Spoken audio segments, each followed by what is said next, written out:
Бір күнде тағдырыңды өзгертуге бола ма? Бір түнде өміріңді өзгерте аласың ба? Айсұлудың өмір жолы жап-жақсы басталған еді. Мектепте оқушылардың алды болды. Оқуда озат. Ән-күйден 5 тәртібінде мін жоқ. 15-16-ға келгенде бәдені айқындалып сыланып шыға келді. Кеш батса болғаны, мұның үйінің маңайы ысқырған бозбалаға толып кетеді. Шешесі ысқырмаңдар, іштеріңе жел толды ма деп қолына түскен нәрсемен түбіт мұрт жеткіншектерді қуумен әлек кілең желөкпенің назарын үйіргенге қызда үйренді.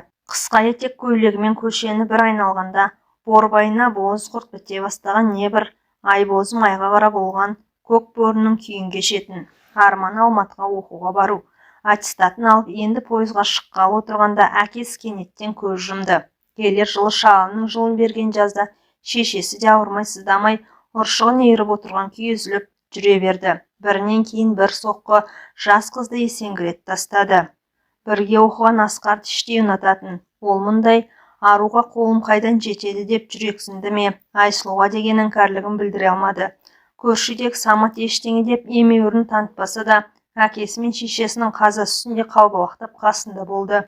Келген меймандарға шай қояды, етті де жіліктеп табаққа салудың жайын жақсы біледі. Айсұлу шақырса болды, бар жұмысын сырт тастап осы үйден табылады. Шыққыр көз қайдан көріп қалғанын. Кешқұрым ала сиырдың бұзауын айдап келе жатып, клубтың алдындағы ағаш орындықта Асқардың бір қызбен сүйісіп отырғандығын көрді. Жүрегі быт-шыт долдана жылап үйіне жетті. Бұзауды енесінің бауырына жіберді де тамақ ішпестен жатып қалды. Содан кешке дейін жатты. Жастығы жасқа шыланды. Төбеге қарап бір нүктеге қадалып, сүлесоқ кейіпте ішпей арпалысты. Сықыр етіп сыртқы есік ашылғандай болды. Кім бар ей? Саматтың даусы. Айсұлудың бөлмесінде сылдырмақ перде тұтулы тұратын. Соны сылдырлап Самат ішке енді. Жарықты жақпақ боп, оң қабырғадағы түймені түртпектей бастап еді. Айсұлу ақырын ғана жақпай-ақ қой деді. Самат состиып тұрып қалды. Бер жақындаш. Самат қара көлеңкеде қыздың үні шыққан жаққа қарай елпеңдей бергенде сүрініп кетіп төсекке етбетімен құлады. Орнынан тұрмаққа басын көтермекке талпына берген жігіттің қолына қыз жармаса кеткен. Сен мен аласың ба? Мен сені. Саматтың одан ары сөйлеуге шамасын келтірмей Айсұлу жігітті құшағына тартты. Көзінен мұрнынан ерінен аймалап сүйе бастады. Өзі тортпақ келген жастайының қарулы Самат армандап жүрген аруы ойда жоқта құшағынан табылғанын, жемтігіне шүйліккен бүркіт құсап аш көздене ұмтылған. Бір күнде тағдырын өзгертті. Бір түнде өмірін өзгертті. Біреуге қарап біреудің тағдыры өзгере ме? Бейбіт Майлиннің Шұғаның белгісі атты әңгімесінде әуре боп неге бітті, ажар көрік деген өлең жолдар бар ғой. Құдды сол тәрізді. Алла тағала да Айсұлуға айрықша ажар көрік сыйлаған еді. Нағыз ай қабақ алтын кірпік қызыл ерінің өзі. Үлбіреген ақ жүзі, ағынан қарасы көп көзі. Қыр мұрынды, белбауырына түсетін қолаң шашып бара жатқанның балтасын, келе жатқанның кетпенін алып қалуға жарайтын. Айсұлу Саматқа тұрмысқа шығып кетіпті деген хабарды естіген күннен бастап Асқар араққа салынды. Ауылдағы кешкі отырыс той томалаққа барып жүріп, Саматта ақаңды сілтейтін болды. Қызғаныштан Айсұлудың бетіне әлде біреу сәл қарап қалса болды, Самат шиыршық атып шыға келеді. Көзі ақиланып 200 грамдық қырлы стақанға толтыра қойылған арақты аранына жөнелтеді. Содан ұлан айқай, боқпырт төбелес басталады. Отырыстың шырқы бұзылады. Біртіндеп Айсұлу ондай жерге бармайтында болды. Бойына піна біткелі келіншек өзгеше ермек тапты. Магнитофоннан әдем музыка тыңдайды. Көркем кітаптардың бірінен соң бірін тауысып тастайды. Әсіресе өлең оқығанды жақсы көреді. Бұрынғыдай той томалақ отырыстарға бармаған соң Саматтың да шаруасы оңала бастады. Совхозға келген су жаңа водовозды астына ферма меңгерушісімен бірге малшыларды аралауға кетеді. Жүргенге жүрген ілінеді дегендей, кейде барған жерінен бір қойдың етін, сиырдың бір жілігін ала келеді. Келіншегінің аяғы ауырлағанында іштей қуанып жүрсе керек. Бір күн ауданға барып, әдем коляска сатып әкелді. Қоя тұрмадың ба, ырымға жаман деп шешем айтушы еді. Ырым-пырымыңды білмеймін. Осыдан ұл тусаң атын Ахат қоямын. Ахат Саматович болады, совхоздың директоры болады. Өзің көйлек айдайсың, рөлде жүргенде ішпей-ақ қойсаң болмай ма? Енді кішкене нетіп, нетпейтін күнің бола ма осы? Айсұлудың даусы қатайған сәтте Самат сырғақтап зыта жөнеледі. Сыйлаған шығар, сүйгендіктен бе? Сөйтіп жүргенде СССР тарқап кетті. Совхозда тарады. Дүние мүлік жекешеленіп бөліске түсті. Саматтың водовозы Асқардың оң жамбасына бұйырды. Шарасыз еркектің қолынан не келеді? Шуден басқа не? Есіктің алдындағы қоқыс тастайтын бөшкеде босап қалған шөлмектер көбейді. Қырсық бір айналдырса шыр айналдырады. Бір күн ойда жоқта үйдің маңына гүр етіп бір мәшіне келіп тоқтады. Күйеуім келген шығар деп алаңдай басып сыртқа есікке беттеген. Келген Асқар екен, қызу. Айсұлу, мен саған өлердей ғашықпын. Асқар, үйіңе бар. Көршілерден ұят болады. Ұят-мияттың әкесінің аузын ұрайын. Сүйемін деп, жақсы көремін деп айта алмадым. Енді айтамын. Мен тұрмыстамын, аяғым ауыр. Білем бәрін. Еркек таппағандай сен Саматқа неге шықтың, а? Өлтірейін бе оны? Асқар, қой деймін, елден ят. Ойнастарыңның үстінен түстім бе? Қайдан шыққаны белгісіз, сайтандай сап етіп Саматта келе қалды. Келе Асқарға тұра ұмтылды. Нақ әкеңнің аузын, нағыз оңбаған екенсің, ұсталдың ба бәлем? Мен жай келдім, кетем қазір, иттің баласы қолыңда өлейін. Біреудің қатынында нең бар? Екі жігіт бір-бірінің жағасына жармас қып-қызыл төбелес басталып кетті. Ажырата алмай Айсұлу әлек. Екеуінің де бет аузы быт-шыт болды. Саматтың сойдақтысының бірі түбінен сынып сырт етіп есік алдында жатқан қаңылтыр ит аяққа түсті. Асқардың көз алды көккүмбек болып, оң қабағы жарылды. Қойыңдар, тоқтаңдар, қалың елге масқара болдық қой деп Айсұлу жылап жіберді. Айсұлудың жылағанын көріп Асқар шегіншектеп беттеп, көлігін оталдырып үйіне қарай жылыстады. Солғын баса алмай селкілдеп отырған Самат келіншегін соққының астына алды. Мә, саған қаншық көрсетем, саған ойнас жасағанды. Ішім сезіп еді. Самат, мен саған адалмын, баламыз болады. Кімнің баласы екенін итім біле ме? Көзімнің тірісінде бақырайтып қойып ойнас жасайсың, атаңа нәлет. Мә, саған көзіңе күшігін үймелетейін. Үсті-үстіне ұрғылап жатыр. Айсұлу үшін ұстаған күйі екі бүктетіліп құлап түсті. Қатты ашудан көзіне қан үйілген Самат жас әйелдің ішінен теуіп тастады. Көрші екеуі ақсақалдың ескі москвичімен есінен танып қалған Айсұлуды Самат аудандық ауруханаға апарады. 3 сағат реанимация бөлімшесінің алдында көзінен жас сорғалаған күтсе керек. Көк қалатының түймесін ағытып реанимациядан шыққан дәрігер сұсты жүзбен оқты көзбен Саматқа қарады. Сіздің әйеліңіз бе? Дәрігер, жағдай қалай, тірі ме, бала ше? Баланың өмірін сақтай алмай қалдық. Анасының жағдайы ауыр. Жаны аман қалса болды. Құдай берсе бала болар. Өкінішке қарай әйеліңіз енді бала көтере алмайды. Самат құлағы шыңылдап, көзі қарауытып, тынысы бітеліп, төбесінен әлдебіреу қос қолда бұрғандай есеңгіреп отырып қалды. Сіз неткен сұлусыз, айдай сұлу Айсұлу, жан дүниесі Байсұлу, осыған дейін ауылда көрінбейтін жүрген Қайсұлу, үстіне ала пиджак киген, алқызыл галстук таққан ақын, ауданға келген құрметті мейман рюмкаға меймілдете қойған коньякты тік тұрып тартып жіберді. Тіс басарға үстелдің үстінен бірдеңе іздеп еді, әбден кісі күтіп әккі болып қалған аудан басшысының орынбасары шанышқыға бір түйір қазы мен қиярды қоса түйреп, мәртебелі мейманның аузына тоса қойды. Толық шайнар-шайнамастан қылықты бұжта салған ақын қойын кітапшасын суырып алып, тамағын кенеді. Ақиқатты айтсын деп тіл берілген, солай емес пе? Сіздей сұлуға арнаған жырым. Рұқсат етсеңіздер оқып берейін. Оқыңыз. Мұндай сұлу жанға жыр түгілі өмірді де арнауға болады. Зәмақым зуылдатып жатыр. Так, оқиын. Осындай әдем қыздарға өлең арнамасам, несіне ақын болып жүрмін. Жанарың жауһар, жүзің гауһар жарығым. Ай дидардан тектілікті таныдым. Періштедей үлбірейді ақ жүзің, сенсіз мынау өмірімнің бәрі мұң. Қалай? Керемет емес пе? Сізге поэма арнағым келеді. Тек алдыңыздағы рюмкеден сәл-пәл алып отырыңызшы. Ішпейтін едім. Адам шейін деп іше ме? Осындай мөлдіреген қазақ қыздарын көргенде не только арақ уыда ішуге болады. Айсұлу, аздап алшы. Бір-екі ұрттағаннан кісі құрттап кетпейді. Орынбасар әкімде қыстай түсті. Алмасаңыз ренжимін. Сіз үшін неге болса да даярмын. Алып қойыңызшы. Ақын да өлердегі сөзін айтып жатыр. Екі адам екі жақтан қиылғасын, онсыз да қам көңіл жүрген келіншек кісі көңілін қалмасын деп аздап ұрттады. Дегені болған ақын әр тос сайын лепіріп өлең оқыды. Махаббат жырлары, жүрек қылын шерткендей бәр сұлу келіншекке арналғандай.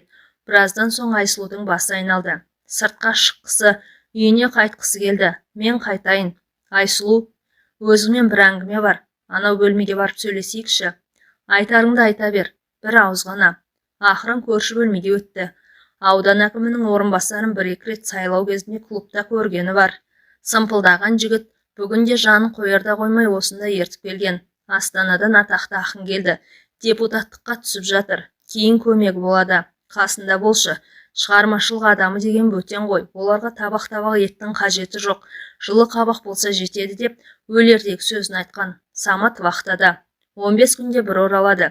Келгені бар болсын, бар тапқан таянған достарымен қосылып алып арақ пен картаға жұмсайды. Айсұлу көптен бері сыртқа қадам аттап шықпаған. Оның үстіне бұл ақынның аты да туындылары да жақсы таныс. Кей өлеңдерін мектепте жүргенде жатқа айтатын, аз кем отырып қайтуға бекініп келген еді. Айналайын Айсұлу, құлдығың болайын. Мына кісі тегін адам емес, елдің адамы. Сені ұнатып қалды, қасында бол. Қазір кетемін, екеуің сырласып, өлең тыңдап отырсаңдар. Ақыңды жемеймін, мынау $100 ал. Мені ақшаға сатылады деп тұрсың ба? Енді керек болады ғой.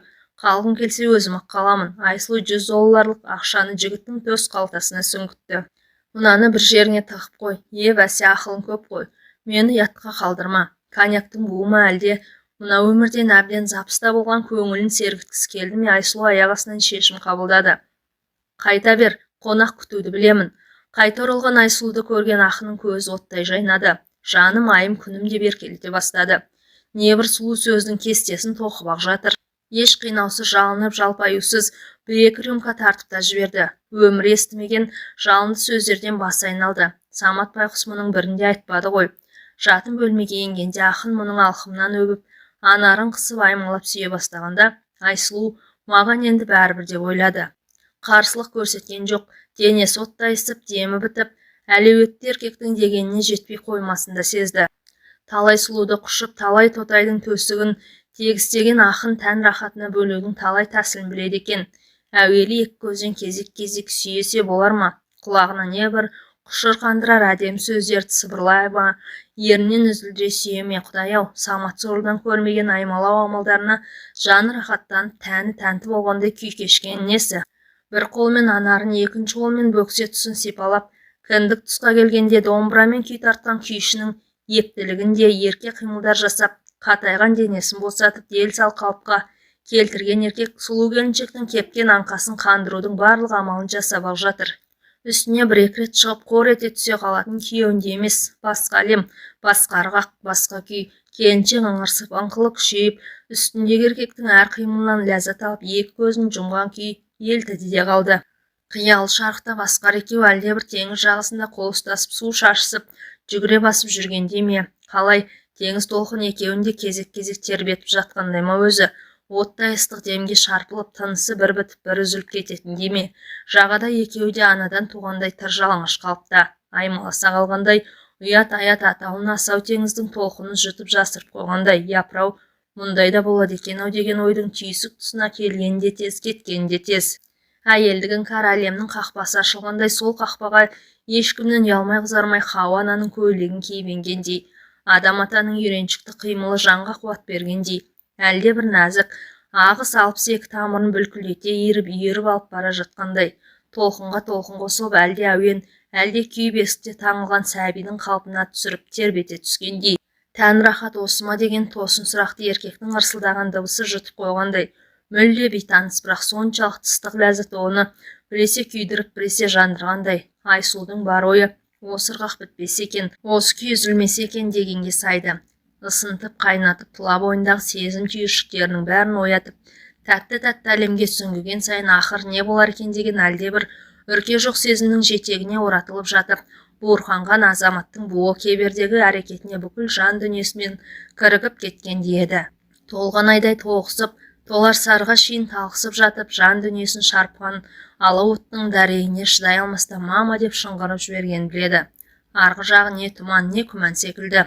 Еркектің маңдайынан иіскеп, өзің бір керім келіншек екенсің деп, еміренген даусына жүзі нұрланып жатып, екі көзіне үйілген жастың ағына ерік берген. Жаны жусап, тәні бусап қалғандай. Мұндай да болады екен-ау. Келіншектің көрпесін қымтаған ақын, сен туралы өлеңімді келесі кітабыма қосамын деп күбірлеп жатты. Самат вахтада жүргенде 94-ндегі әкесін көшеден өтіп бара жатқан КамАЗ қағып кетіп, бұлардың шаңырағына қайғы бұлты үйірілді. Әке жаным-ау деп анандайдан аңырап келген Саматқа жұрт болған жайды ертесіне жаназа намазының алдында ғана естіртті. Бәсте әне бір кісілер бейтаныс, бұлар неғып жүр деп өзімде ойлап едім деп Самат кешірім сұрай келген аптауыздың адамдарын зираттан келген бетте жаппай тізерлетіп отырғызып қойған еді. Әкесінің 7-сін, 40-ын, 100-ін, тіпті жылын да айыпты тарап көтерді. Ішеді, ішкенде де түбін түсіріп өлтіріп ішеді. Қубас Саматмен деген даусы тарғылданып жылайтын да бар. Кешқұрым аудан әкімінің орынбасары жылт ете қалған. Айсұлудан алшықтап жүргенін көрген. Ол байқұс күйеуім не дейді дегенде Саматтың жүзіне имене қараған. Барып кел, аты сұрағың өтіп кетеді деп Самат былш еткізген. Тек Құдай үшін ішпеші. Бір үйден бір адам ішсе де жетпей ме? Ол да біледі. Білгенде қайтеді. Кейде тапқаныңнан 1000 теңге бере тұршы деп шиланып ақтарып сүмеңдейтінін қайтерсіз. Айсұлу әр отырыстан қызара бөртіп оралады. Кейде аяғын баса алмай, буын-буыннан әр кетіп, қылжаң тартып қайтады. Жоғары жақтан мейман келді десе болды. Зәмәкім жетіп келеді, неге екені белгісіз. Мейман келді деген хабарды естіген сайын селт етіп аяғы ақынды іздейді. Оны парламент депутаты ретінде теледидардан 2-3 рет көрген.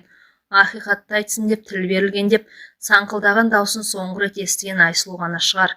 5 жыл депутат болып жүріп, елдің жай туралы бір ауыз сөз айтпай-ақ кетті. Бірінен кейін бір кітапта шығып жатыр. Айсұлуға арналған бір де өлеңі жоқ. Айсұлу оңашада отырып алып айнаға қарайды. Баяғы ажар көркі солғын тартқан, жүзін мұң басқан. Мына дүниеде ешбір қызық қалмайтындай. Ішкі күйікті коньяктың қышқылтым дәмі басатындай. Мәртебелі меймандардың бәрі де келіншектің сұлулығына қызыққыш. Бұрын әйел затын көрмегенде еліккіш. Оралының барында ойнап күлу негізгі кәсібіне айналған қу жалғанның мәжнүн талының жапырақтары да жұлым-жұлым. Асқар сол күй үйленбеді. Астанаға құрылыс бригадасымен жұмысқа кетті. Аз-маз табысын араққа жұмсайды. Әбден қызған кезде айтатыны бір ауыз сөз. Деген құстың ұясын көрдің бе? Саматта еш жоқ. Оған да бәрібір секілді. Аузынан арақ иісі бұрқырап отырып, жаңа әлгінде айтқан сөзі. Әй қатын, енді мына 90-дағы шешемді де жолдың бойына шығарып қойсақ қайтеді? Олай-бұлай өткен КамАЗ қағып өтсе жерлеуге керекті жарақ жабдықтың бәрін реттеп алар едік. Теледидардан осыған дейін 10 шақты орыс патшасының басын жұтқан Алла Пугачева әндетіп жатыр. Жизнь невозможно повернуть назад. Бұралаң болса да өмір жолын кері бұрудың еш амалы болмаған.